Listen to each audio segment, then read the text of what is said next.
Kollywood star hero Ajit Kumar తన 64వ చిత్రంగా day devil తో ప్రేక్షకుల ముందుకు రాబోతున్నారు.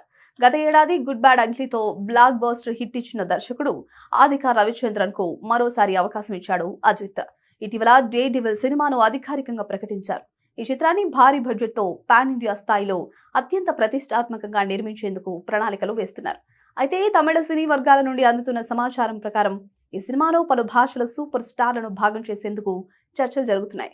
మలయాళ superstar Mohanlal, Tollywood victory Venkatesh కీలక పాత్రలో నటించనున్నట్లు ప్రచారం జరుగుతోంది. ఈ ముగ్గురు దిగ్గజ నటులు ఒకే స్క్రీన్ పై కనిపిస్తే సినిమా స్థాయి మరింత పెరుగుతుందని అంచనా వేస్తున్నారు. అందుకు సంబంధించిన చర్చలు కూడా జరుగుతున్నాయట.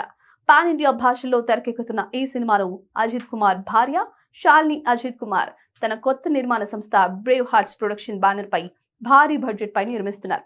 అనిరుద్ రవిచంద్ర ఈ చిత్రానికి సంగీతాన్ని అందిస్తూ ఉండగా అభినందన్ రామానుజం సినిమాటోగ్రఫీ బాధ్యతలను నిర్వర్తిస్తున్నారు. యాక్షన్ ఎంటర్టైనర్ షూటింగ్ త్వరలోనే పట్టాలెక్కనుంది. చిత్ర బృందం త్వరలోనే నటీనటులు, సాంకేతిక నిపుణుల గురించిన ఇతర అధికారిక ప్రకటనలను విడుదల చేయనున్నట్లు సమాచారం.